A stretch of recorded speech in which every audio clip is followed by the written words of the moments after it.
Assalamualaikum warahmatullahi wabarakatuh. Perkenalkan, nama saya Wadaristi dengan stambuk L1A1 21254 kelas E, jurusan Peternakan, Fakultas Peternakan Universitas Halu Oleo.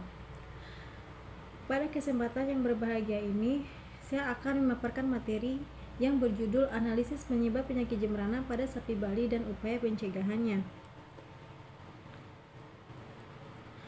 Sapi potong merupakan sumber pendapatan masyarakat di pedesaan yang dipelihara dalam skala terbatas dan dimanfaatkan sebagai sumber tabungan. Salah satu jenis sapi potong yang banyak dipelihara oleh peternak adalah sapi Bali. Sapi Bali memiliki beberapa kelebihan seperti mudah berkembang biak, ukuran tulang yang relatif kecil dengan daging otot yang tebal, pekerja yang baik, mampu mencerna berbagai jenis pakan dengan baik, serta memiliki persentase karkas yang tinggi namun rendah lemak subkutan. Namun, peternak sapi Bali sering menghadapi permasalahan dalam usaha peternakannya seperti serangan penyakit jembrana. Penyakit ini dapat menyebabkan tingkat kematian sekitar 20% pada sapi Bali.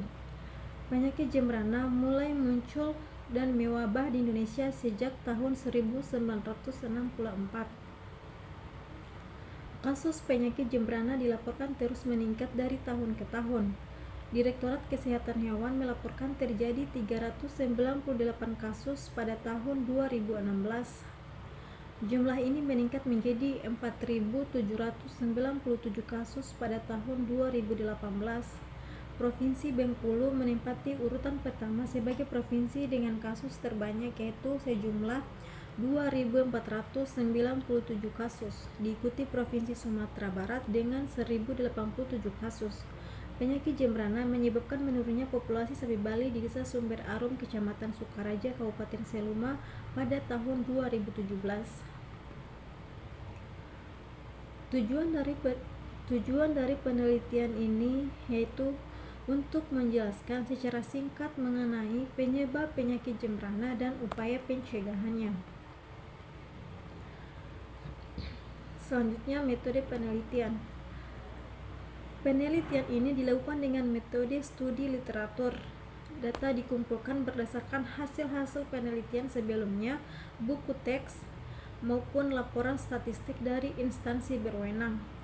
Data yang ditampilkan terkait dengan analisis penyebab penyakit jembrana, gejala klinis, dan upaya pencegahan penyakit yang direkomendasikan dari studi literatur tersebut. Kemudian hasil dari penelitian ini adalah penyakit disebabkan oleh jembrana disiase virus JDV yang termasuk dalam kelompok lentovirus dari famili Retroviridae.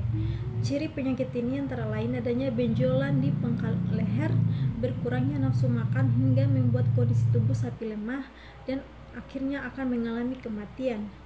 Gejala klinis umum penyakit ini adalah demam tinggi, bengkaknya kelenjar limfe, diare dengan darah pada feses, keluar saliva berlebih serta keringat darah, serta pucatnya warna mulut, mata maupun alat kelamin.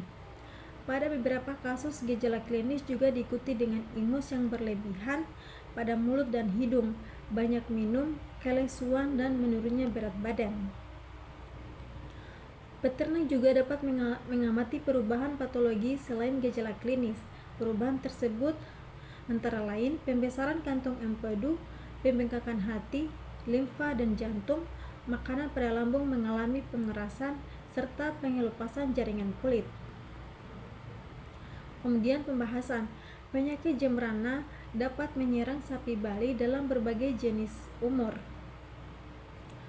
Umur paling pekat terserang adalah lebih dari 1 tahun dan tidak ada perbedaan antara jenis kelamin. Penyakit jembrana dapat menyerang pedet hingga sapi dewasa. Penularan penyakit jembrana dapat terjadi secara langsung maupun melalui perantara. Penularan secara langsung dapat terjadi secara eksperimental melalui oral lubang hidung, konjungtiva mata, dan semen saat terjadi kontak antara hewan sehat dengan penderita.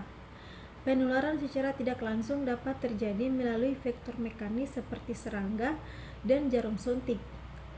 Lalat tapis merupakan salah satu serangga vektor selain nyamuk dan caplak.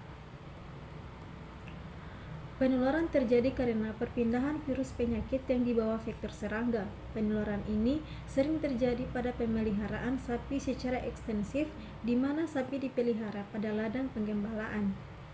Kurangnya pengetahuan petani mengenai upaya pencegahan penyakit jembrana menjadi penyebab berjangkitnya penyakit di ladang penggembalaan.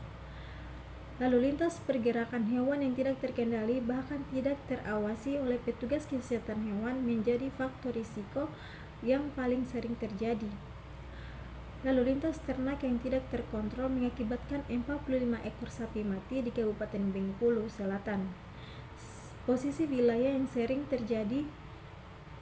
menjadi tempat transit perdagangan sapi membuat di Desa Hangtua, Kecamatan Perhentian Raja, Kabupaten Kampar, Provinsi Riau sering ditemukan sapi yang sakit dan terindikasi jembrana.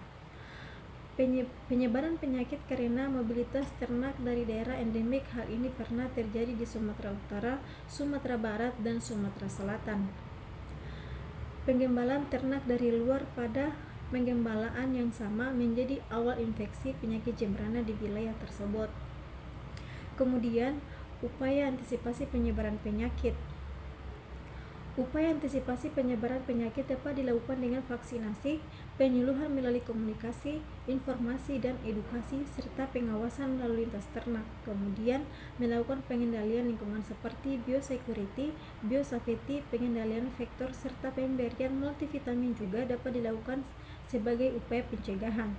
Selain itu, pemasukan dan pengeluaran ternak dari dan ke suatu wilayah harus berada dalam pengawasan petugas, terutama pada wilayah-wilayah endemik, dan mobilisasi ternak harus melewati prosedur karantina. Kesimpulan dari pembahasan ini yaitu penyakit jembrana pada sapi Bali disebabkan oleh lentovirus dari famili Retroviridae. Tanda-tanda klinis penyakit ini terutama adalah pembesaran kelenjar getah bening di bahu, depan lutut dan bawah telinga, serta keringat darah pada beberapa bagian tubuh. Penyakit jembrana dapat ditularkan secara langsung dengan interaksi antar ternak yang sakit dengan yang sehat, maupun secara tidak langsung melalui perantara. Faktor risiko penyebaran yang banyak terjadi adalah lalu lintas pergerakan hewan yang tidak terkendali. Pengendalian dan penanggulangan yang banyak dianjurkan adalah vaksinasi, penyuluhan melalui komunikasi, informasi dan edukasi, serta pengawasan lalu lintas ternak. Baik, itu saja pemaparan materi dari saya. Apabila ada kekurangan kata, mohon dimaafkan. Assalamualaikum warahmatullahi wabarakatuh.